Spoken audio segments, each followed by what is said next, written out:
Welcome to the Dan Casper Show podcast, your chance to catch the full show anytime, anywhere. If you missed it live on the radio, no worries. We've got you covered with all the sports talk, opinions, interviews, and conversations from the show. From the Packers to the Brewers to the biggest stories in sports and around Wisconsin, it's all right here. This is the Dan Casper Show podcast.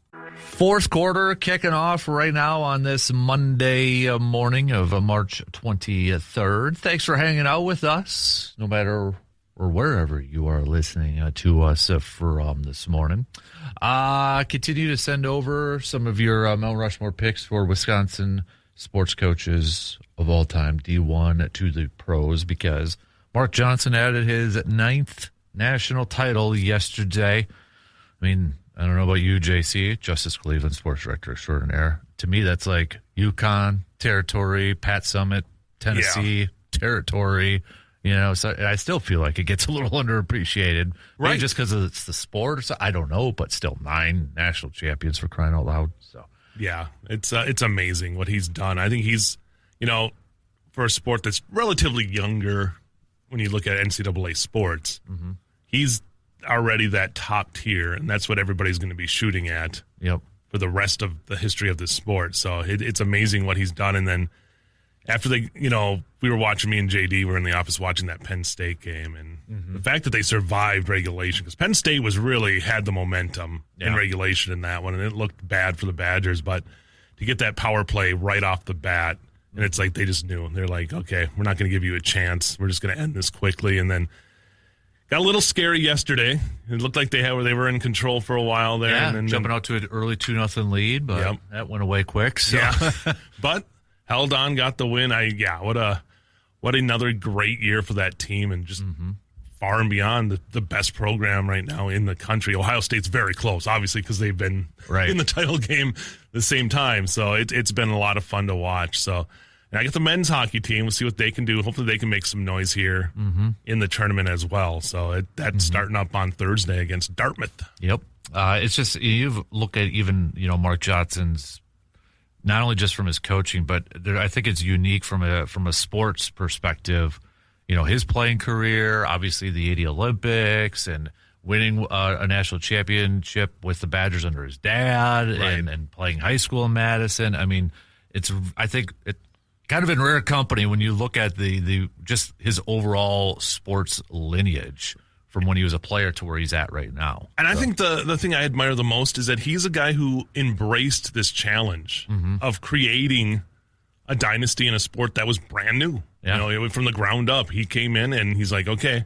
And he, had opportunities to go other places, but said, no, this is where I want to be. This is the program that I love. And we've just seen it continue to get better. I mean, it was so good.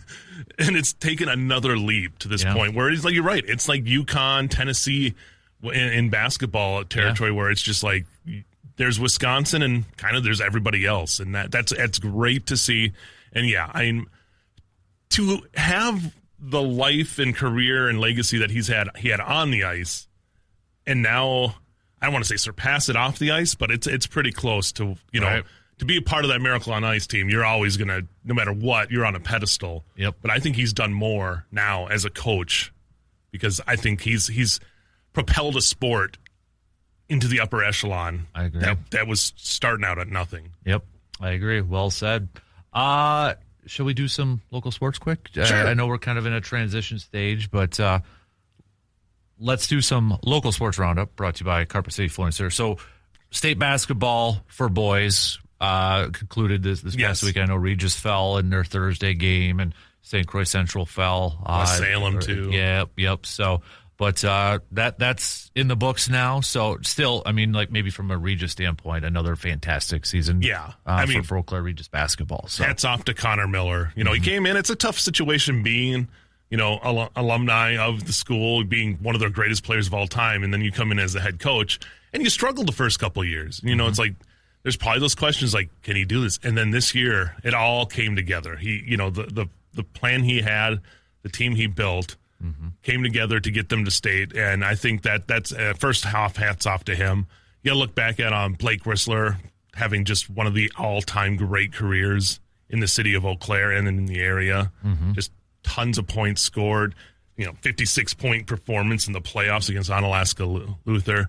Just one of the great careers there. And then, you got somebody like a DJ Cooper who, as an underclassman, starting to show off and show out and on the biggest stage of them all. Right. So I think the future's going to continue to be bright for that Regis team, I think, next year as well. So congratulations to them on a great season. And it was fun. I got to cover a little bit of St. Croix Central. I covered their sectional game, and that was just a team that was, I think they played a really, really tough non-conference schedule.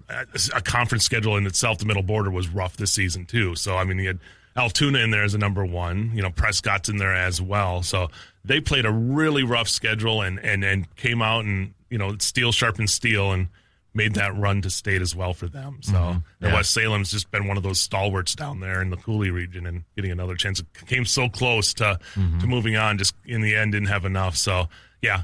Another fun year of basketball in our area. It's crazy. It's over now, and we look towards the spring sports. Yeah, I know we had some teams already practicing and such, and more is getting going here. Obviously, a lot's going to depend on Mother Nature. Yep.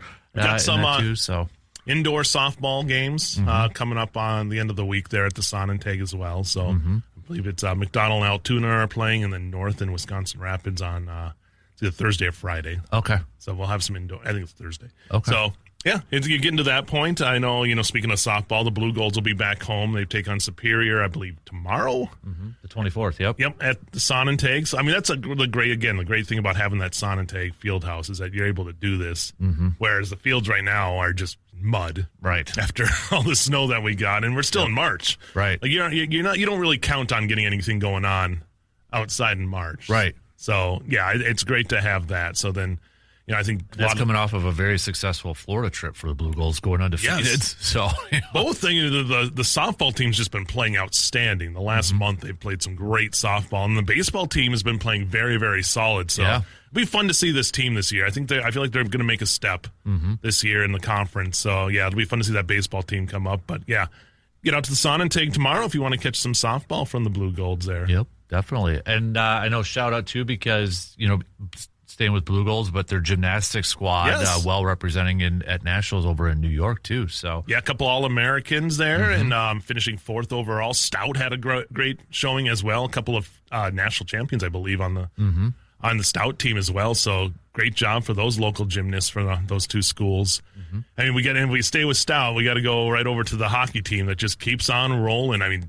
Just no doubt against Utica to get to the moving on now to the Frozen Four. Right. First time since 2009. And I was talking with JD, who's covered that team a lot. And he said they're just a fun team. They're just a team that goes out there. There's a lot of looseness and fun and love being around each other. Some hockey teams, you get a little, they're pretty serious. You're not seeing that. He says that Stout team's loose, has a lot of fun, enjoys that.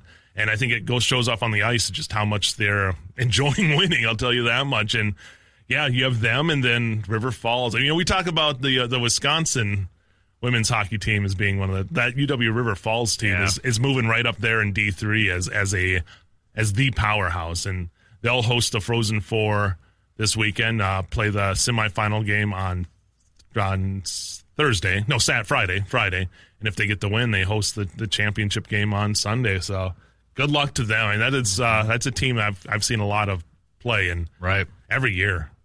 They refill, and it's going to be fun to see if we can walk away with two more hockey national championships champions from this area, maybe three. You never know. The Badger men, they were beating a lot of ranked teams this year. They were. Yep. So it's an exciting time when you go to the college sports here. I agree. To kind of wrap it up, I know what happened last week and such, but going back to high school, Mike Sins coming over to be the Eau Claire North head football coach. So I know we talked a little bit about it last week, but just to kind of get because that's where I saw it break, was you posting it on social media and such. So, but I think that's a big time hire. Yeah. He had stepped away from a nominee, I think, the week before, and then I don't think I had that on my radar. It popped up. I got Mike Pernsteiner's email, and I'm like, whoa. And I think that's great. I think they've set the groundwork. McGinnis did a great job of setting the groundwork. And even before that, they really have built this from where they were. And they've obviously had one of the longest losing streaks in the state, the longest at one point. And then they've just kind of steadily gotten better and better and better. And that's through the coaches that were before.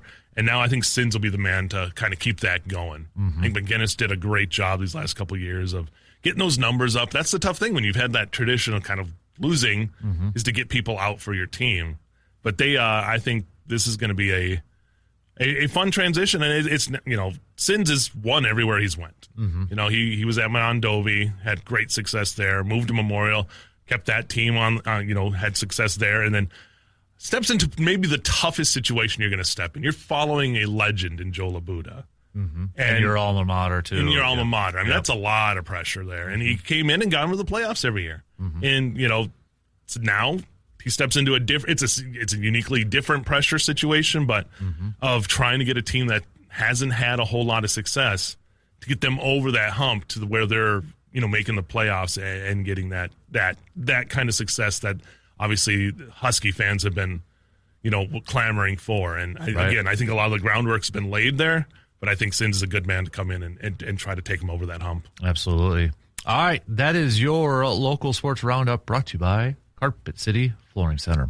Let's take a quick break, and I want to talk some baseball since we are just a couple days away from opening day. So let's talk a little Brewers. The Miz Kid, the opening day starter for the Brewers, Pat Murphy, making that official just a couple days ago and such. So just 2 more spring training games against the Reds today and tomorrow, and then we're ready for opening day on Thursday. So we'll take a quick break. I'll be back to talk some baseball coming up after these quick words. Opening day, just a couple days away here for the Brew Crew. We know Pat Murphy has already named his opening day starter. It's the Miz Kid, Jacob Mizorowski, being named a starter. Probably, I think we kind of thought maybe between him or Chad Patrick at this point, just kind of hearing, well, Quinn Priester's on the injured list and Brandon Woodruff maybe not ready. They're taking it cautious and slow with him. So it seemed like it was between Mizorowski and Chad Patrick at that point. So probably no big surprise that it's officially the Miz Kid. Yeah, so. I feel like opening day, you go with the bigger name too. I mean, that'll get that crowd jazzed to get to see a player that made such a splash last year. No offense to Chad Patrick, but Jacob Mizorowski brings a few more eyes than Chad Patrick would as a starter. So, I think really you don't have a whole lot of other choices at this point. So, yeah, that's going to be interesting to see how this starting rotation goes to start the season. Yeah, I guess, how do you view, from a projections, do you think the Brewers are, again, just kind of typical, no, everybody's overlooking them a little bit? Are they going to surpass, some of the second place, not making the postseason? There seems to be a little bit more love for the Pirates this year because, they finally did make some offseason moves, nothing like worldly, sort of thing, but they added a little bit more, which I'm sure some Pirates fans are saying, about time, because of Paul Skeens over there. So I still feel like if the Brewers hit all their mark, the potential's there for another great season. I look at it that with, the rest of that division, it's prove it to me. Cubs, Cardinals, fine. I will always put them in contention because they just find a way. Reds and Pirates, I will always doubt them until they change my mind. Until a couple of years ago, it's always been it's going to be the Reds' year. I just don't. The Reds just don't. I've not sold on those two franchises being fully committed to winning. Right. Especially the Pirates. I mean, the Pirates go a decade between, hey, we're going to go in a little bit here, and then they don't do anything for 10 years. So you have Skeens. You have a once-in-generational talent there at pitcher. Add to that. You need more than that. It's not going to get you there. So until the Pirates do something, rest of the way, I'm not convinced there. Same with the Reds. Reds might have a lot of talent, but until you do something, I think it's still going to be between the Cardinals, Brewers, and Cubs. Yeah, because those are the teams that consistently do something. Yeah, I think I see it's the younger talent and such, but I also see a lot of those guys that have playoff experience on this team from maybe a position player standpoint. Heck, even Mizorowski and Patrick pitched in high moments in last year's playoffs too. And you got terrain like doing the World Baseball Classic. That's another high pressure situation. Yep. These guys have played some high pressure playoff games. All of them that are young have done this already. Right. Jack Churio, already in his young career has played these high pressure playoff situations. So I think that just makes things a lot easier. Like for these guys to go out there and the pressure cooker situations aren't going to be as much of, put that much strain on them because they've done it. Right. So I think, as with Pat Murphy at the helm, the Brewers front office has found ways to just find arms. Yeah. They keep finding arms. I got a chance to watch that Futures game against the Mariners on, I think it was Friday. Like, Luis Pena. Oh, yeah. Mate. Yeah. I mean, Jet Williams was in that game. I mean, just watching that, I'm like, the future's still bright. I mean, that's why, again, they're the number one farm system. Yeah. There's a reason. So that gives you maneuverability, too. Not just, I mean, obviously you don't want to see some of these guys get traded, but if you needed to bring in somebody, you have those pieces there. Right. Not only with, on that minor league step, but with the major league roster with some guys that, got some flexibility as well. So I think they're going to battle for the pennant again. I don't see why they wouldn't battle for that, the division and have a chance. That nothing's changed enough in my mind. I will say this: I think Freddie Peralta is talented. I don't think Freddie was the number one ace of a team. Mm-hmm. Even as I think last year was the potential was there last year. I just don't think he's one piece that completely derails this whole Brewers team. Right. And we haven't seen one pitcher derail this Brewers team. Honestly. That's true.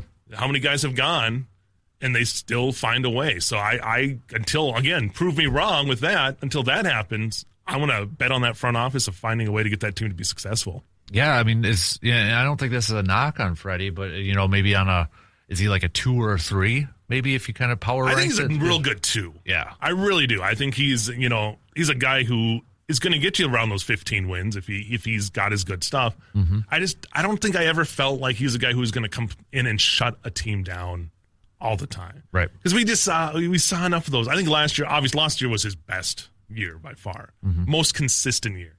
Because we didn't see those blow-up games. Because, he was prone to have those games where he gave up like 6-7 runs in the first 3 innings. Right. We didn't see that last year.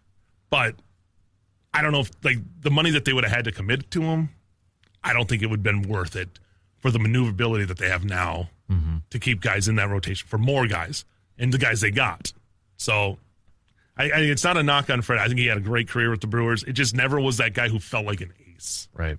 No, it makes sense. It absolutely does. So I feel like, I'm maybe a little bit more excited for opening day than I have been in the past. I don't know if it's from World Baseball Classic hangover and such, or it's just kind of like the continued growth of a lot of these younger players that we've seen. You mentioned Bryce Terang. Just, I'm like, what's next for Bryce Terang this year? Because he has just gotten insanely better every single year, and then Jackson Chirio entering year 3, the youngster there too. How can he take another step and such? So it's like, you add in the Miz and Chad Patrick and some of those younger arms. Maybe it's just because I'm excited to see these guys put it all together for this season. Healthy Yelich. Yeah. You get, if this team, these guys make another step, that another step could be a World Series. Yeah. Because, how close they were last year.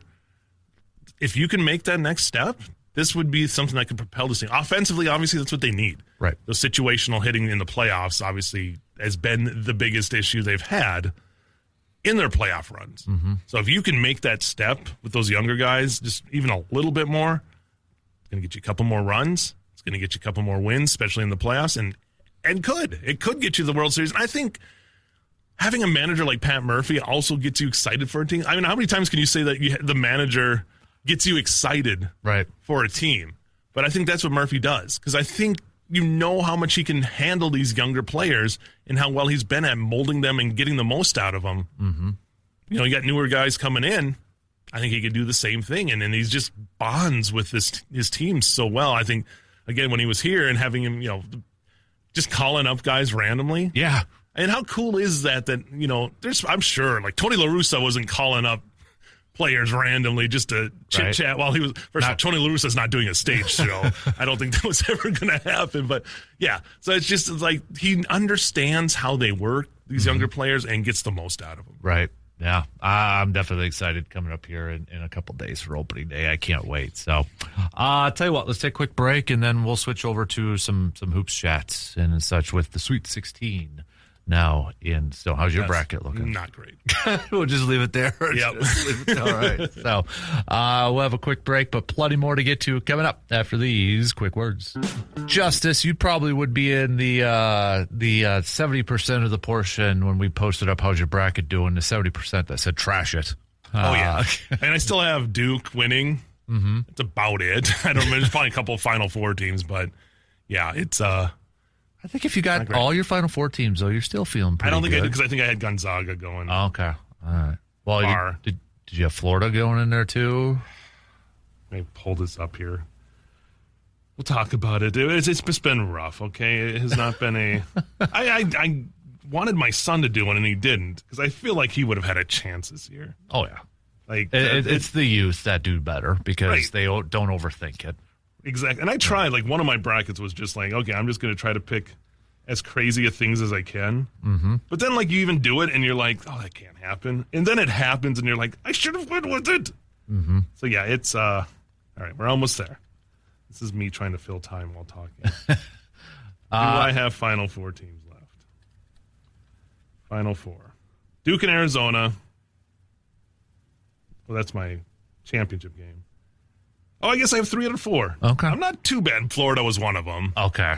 But I think a lot of people probably had a Florida. Right? I mean, these are outlandish picks of Duke, Arizona, and Alabama. So it's not like I'm going too crazy there. But mm-hmm. Yeah. So I have a chance. So you're saying there's a chance. There's a chance. Even like picking the winner, like it's so hard these days. Mm-hmm. There's so much parity. Teams are so close now.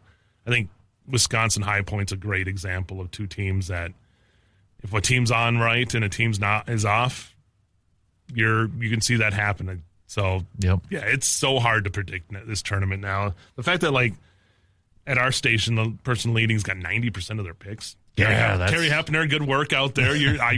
I don't know how you're doing it, but it's amazing. I'm like at 58% or something like that. Like I don't even feel bad about that. Just want to be above the Mendoza line a little bit. So that's really, I mean, I'm in 5th place with that. So, yeah, it's so hard now. Not that it was ever easy to pick the brackets. But. Right. Well, I got to ask you, I mean, because it was a hot topic on Friday morning, Gard, everybody, it hasn't been to the second weekend since his second year. I don't think he should, nor will he be fired. But does he at least enter, do you think, next year with the seat warm? Is there how much pressure on him? I mean, I think, on one hand, is it more of a fan sort of thing that they're upset that they're not into the second weekend again for this tournament? I mean, what's your take on the whole situation? I will say, as soon as they lost, I'm like, oh man, I knew it was going to come out. Here comes comes the Gard debate right away. That's the first thing. I'm like, here we go. 2 weeks of should Greg Gard be the head coach or not? I don't think he should be fired. I don't. Again, I know I've looking around on social media, people are like, well, this is what happens. They were looking at Iowa. Yeah. Fran McCaffrey goes, and now they make a run. This is what can happen. The grass can be greener on the other side. But the chances of that happening are so slim usually with like when you make a change like that. And my counter to that would be, is that what we want? Is like a 9? We're counting on a 9 seed to upset a 1. Right, exactly. So yeah, it's not like I guess they made it farther than the Badgers, obviously, but it's still. I would say the better argument is like Michigan.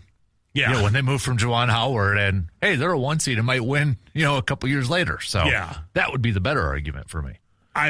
But that's also Michigan. Yeah, and also watching Juwan Howard coach, I feel like there was a lot of space to go up with that. So I don't think there's a reason to make a change. And I think we had the same argument going into last year, coming into this season from last year. And then I think no one was even talking about it once the season started. Right. Like we were watching this team start pulling off these games and upsets over ranked teams, and you're like, okay, Gard knows what he's doing. Mm-hmm. And then they get upset in the tournament, and it's like, okay, well, maybe he doesn't know what he's doing. So I just think he finds a way to get a lot. I think the one thing I like about him is that he's making the transition for this team. Right. Like people were sick of the swing offense, and they're not being, So he's moved on to the transition offense, a high-powered offense. I think the tough thing is he's got to commit. They're trying to play kind of both ways right now. Mm-hmm. And you saw it towards the end of the game where the defense just wasn't there. Like, they weren't able to get the stops when they needed to get stops. Yep. So if you can find a way to get that defensive pressure back, that's the tough thing about that coin is that you want that high scoring, but with that comes sacrificing some of that defense. And I think he doesn't quite have all the players in place to be able to be successful because that defense just can't keep up with some of these teams that are running that transition offense. Mm-hmm. And when they're not hitting their shots consistently, you see what happens. High point example. When they're hitting their shots consistently and you're struggling a little bit, you can get upset. I told you off air, like when they lost that game to Oregon, that was in my mind was like, yep. Yeah, they've been on a great run. They've been knocking off all these top 25 teams. But then you go, yeah, it was on the road. Yeah, it's, the time change, whatever you want to say. Oregon was a horrible team this year. They were. They were one of the worst teams in the country, and they lost that game. Mm-hmm. That was, to my head, it's like, who's to say they can't go into the tournament and be one and done? Because they can lose to anybody. And again, I know it's tired, and I've said it for the last, 150 years. Badger teams, even with the new focus on offense, can beat anybody and can lose to anybody. Mm-hmm. And, Oregon was a great example of that. High Point, I think, obviously, they were a good team. That's an example of a team being hot at the right time, and you're not hot. Right. So I don't know how much I blame that on Greg Gard. I think it's just kind of the state of basketball right now is that, if you want to compete, you got to run these certain kinds of offenses. Could they compete going back to like the Bo Ryan, Dick Bennett styles? Maybe. But I don't think you're going to get players anymore. Nope. Because players don't want to play that grinded out. And you're not going to have players that are going to be willing to wait their turn, Right. coming in as a freshman and develop and such. We've seen that already. Exactly. Yeah. Well, if people forget, A.J. Storr was still playing basketball this year. Yeah. You know what I mean? Like, it's like you think you've, like, oh, yeah, he was on this team a couple of years ago. It's like, yeah, guys don't want to wait. Nope. Guys want to be that focus.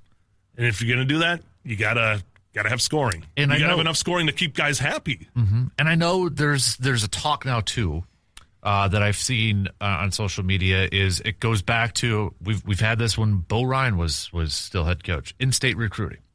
You got the Kneppel brothers, right? Con Kneppel's brothers. Play, and people, and Con obviously went to Duke to play and such. And you got people saying they need a coach that can, better recruit in state and that sort of thing. And my counter to that is I don't believe Greg Gard is completely ignoring in-state recruits. Right. It's not that. We haven't heard anything to the contrary. We see him at the Dells showcases and but I think we also have to try to put ourselves in the shoes of 16, 17-year-old kids. Right. Yes, it would be, from our perspective, it's like, why wouldn't you want to represent your state team? But put yourself in the shoes of a 16, 17-year-old and say, hey, Duke wants me to play for them? Yeah. These big-time programs want me to play for them, and I'm going to get playing time, and I'm going to be a starter? Yeah, I'd probably be a starter for Wisconsin too, but this is Duke, and this is what's the cool thing. Yeah, and it's not like Wisconsin's a top 20 tier team, but Duke's out there as a star. Yeah. They're a shining star. They're a team that has been in the top 25 for our lifetimes, most of it. Yes. If like 90% of the time they've been in our lifetime. They are that team. Yeah. They are the Yankees in my mind of college basketball because they have been at the top for so long. Mm-hmm. So if you're a kid, and even if you've grown up in Wisconsin, so you've known Wisconsin sports, but man, when Duke comes a-calling and they're coming from out of state to come and visit you and say, hey, we want you to play for us, you're going to be on ESPN or whoever is showing the games. Yep. You're national televised 99% of your games. Right.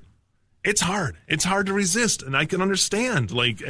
Unless you've bled, Wisconsin, that's been your team. Not everybody's a Sam Decker, where, right. that means something to them, or not everybody's going to be like a Bronson Koenig who was going to, turn down North Carolina, which was his favorite team. That was a story too, and stayed in state and such. Not every kid's going to be that way, and I don't think as a coach you can maybe kind of, you got to be a salesperson. Yeah. Kind of change that kid's mind at that young age, too, because I think they kind of look at, okay, it'd be pretty dang cool to play for Duke. Yeah. Or one of those teams, too. And you can't ignore the financial incentives that are there now. Right. And how much do you try to commit on one kid when that could be a detriment to your whole roster? Yeah. And that kid could leave in a year. Yeah. So you have no commitment to stay.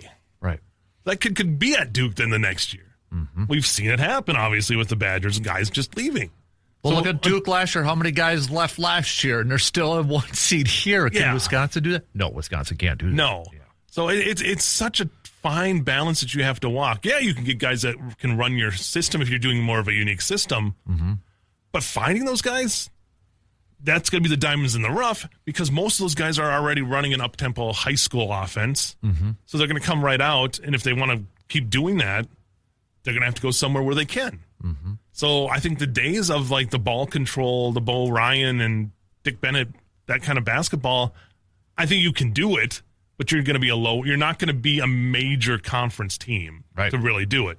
You're going to be a mid-major, somebody who's going to have to find those diamonds in the rough. I know we're going way back, but 30 years ago, those Dick Bennett, UW Green Bay teams that were able to find Tony Bennett, obviously, but like the Gary Greshes and Jeff Norgards of the world that were willing to run this, hey, we're only going to score 45 points, but we're going to hold the other team to 38 or something like that. Right. But to get that commitment this day and age, it's tough. So, it's a weird line you have to straddle between how much offense do I go for, how much do I commit in a player, to, hey, we got to also be able to stop these guys. So it's not a world I would want to have anything into, like trying to navigate the D1. You're almost, I don't know if this would be fully accurate, but it's almost like 18, 19, 20-year-olds are dictating what you can do as a coach. Yeah. And I think that's why you've seen so many coaches get out. McDermott, another guy who's leaving.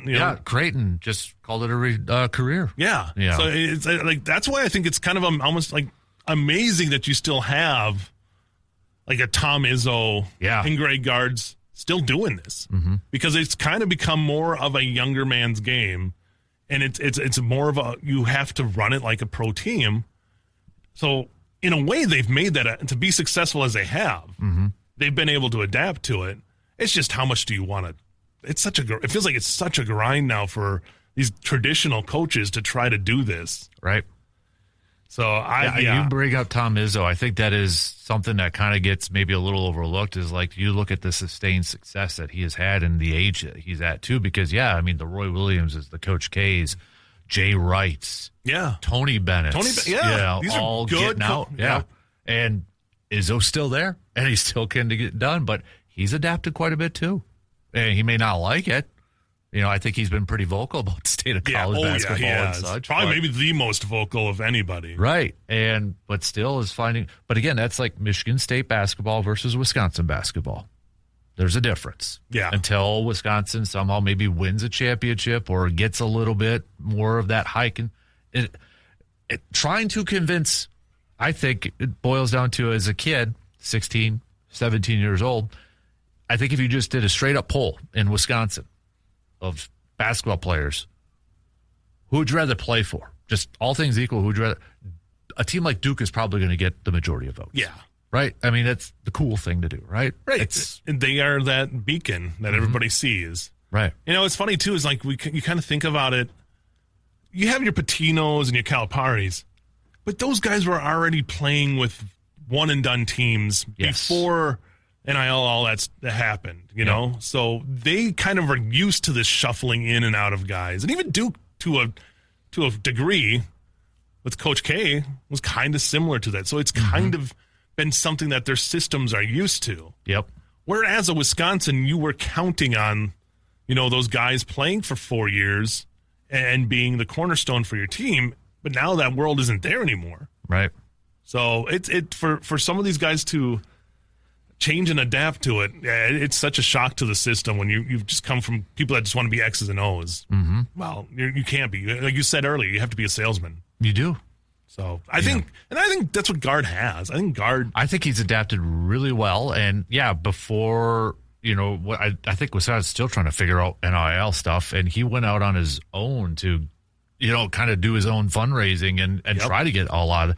I mean, he took initiative to do that, to go out there and do it, and looking overseas and recruiting international and such too, trying to find, instead of just trying to stay status quo, trying to figure out different ways to stay competitive or be competitive in this new age of college basketball. Finding those grad guys that can come over, getting those transfer. The last 2 years he's hit it. John Tonje and Nick Boyd, obviously hasn't translated into tournament success, but it's just tough because then you're back to square one, trying to strike gold again. So that's where it becomes very difficult. Because I think we would all agree too. So some of those older coaches that we've been mentioning don't think Bo Ryan could coach in this era and be successful. I don't know if he would. No, and I think it was already taking a toll on him, and I think that's why he got out. I think that it remember just, the whole Diamond Stone fiasco with him and such. Oh yeah, and then I can't think of his name on the kid that went to Iowa. Oh yeah. It'll come to me when we're off. But yeah, you had that where he was like, "Oh, he's blocking me, so I can't play at this school," and like that kind of stuff. You could already tell was like grinding his gears. Yep. And then when everything the bottom fell out and everybody was able to do whatever they want. Was it Bohannon? Wasn't Bohannon? No, because his brother played there. Yeah. I'm just kidding. It's not Eula. It's something. A harder name to pronounce. So again, and I'm sure somebody out there could text it to us. They're probably yelling at us. Yeah, right exactly. But I mean, you already were dealing with that kind of stuff back then. So I think it just got to the point where once the bottom fell out, when it basically become the Wild West. Right. Why would you want to deal with it? And I think of Tony Bennett too, who had success, but these are guys like I just remember from Jack and then Dick and then Tony. It's like these are guys who live and die on every play. Utah. I just Googled it. There you go, Utah. Yep. I was right. I knew it started with a U. Yep. Yeah. So you had that situation, but like with the Bennetts, like these are guys who like live and die on every play, and like I could see why Tony got out. Like you're adding the stress of those games, then you add the stress of everything else. It just gets to be too much. So it's a special breed now that's coaching. That can balance and straddle that line. Yeah. I mean, especially when Jay Wright called it a career, he was still fairly young from a coach's perspective, too, and that, too. So, yeah, man. All right. We got to take a quick break, and then we'll start to wrap up things. We'll be right back after these few words. All right, wrapping things up here. We only got about 6 minutes to the top of the hour. We do have a late Bucks game tonight. Just a dozen more of these things to go. Hey, look at them playing against Phoenix. No Giannis. And but then they lose to the Jazz the game before that too. So I can't figure that team out. No, I just don't. There's no rotation. They don't know what to do when Giannis is on the floor. Right. Like there's just no flow. Nope. Nothing. I'm not quite writing him off. But, man, you got to make a run here soon. 12 left. They're 7.5 back. Yeah. They'd almost have to, win 12 in a row and still might need some help. Still might need help, yeah. So it's pretty much writing him off. But still. It might be, go back to the debate. The writing might be on the wall here. I do appreciate, if this is, this was it last Friday? We were kind of talking about the article on ESPN, not written by Shams, but, how Wes Edens kind of said, he's either going to sign an extension or we trade him this offseason. And I think that's what you got to go at this point. Give him, hey, here's your max contract. This is our vision. This is our plan for the offseason. If he says no, then I think you got to trade him. Yeah. You give him the option to come back.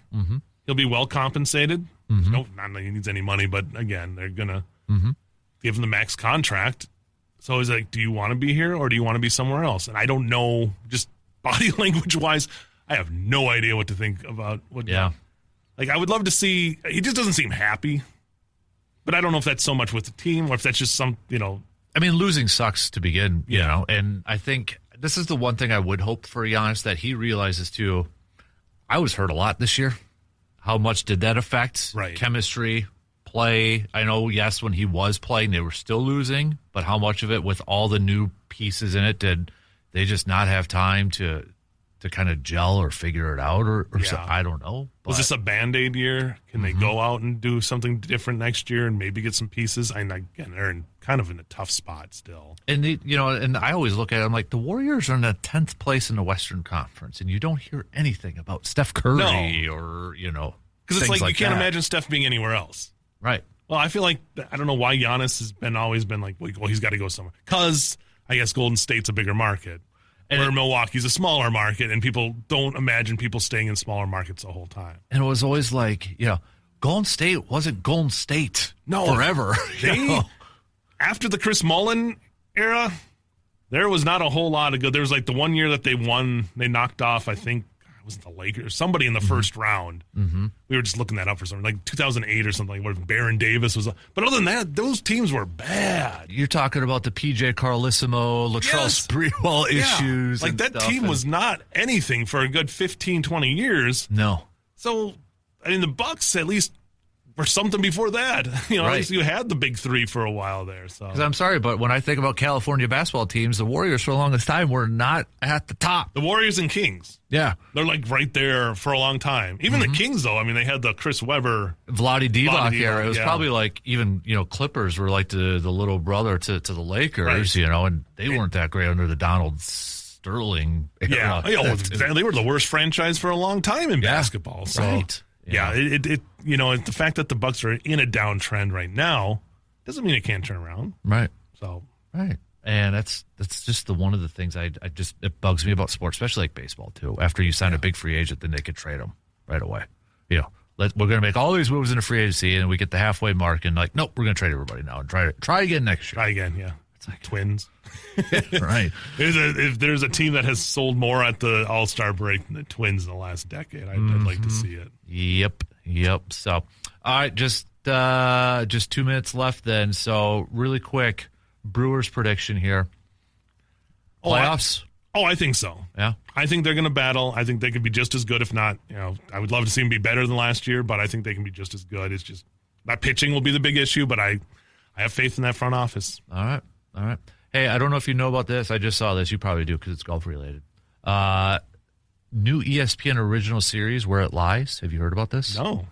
Premieres Monday, April 6th. A 4-part series takes viewers inside the eclectic world of public golf, introducing the vibrant characters and quirkily beloved courses that are central to the game's DNA. Hey, that's up your alley. I love that. We've got 2 minutes here, but yeah, that's one of those things like, especially public courses, I don't want to see the public get priced out of the game. And it's getting tough. Mm-hmm. So I love, like, the public courses are where I love. I've honed my craft, which calling it that is kind of an insult to any crafts out there. But, yeah, that sounds like that'll be a lot of fun to see. Yeah.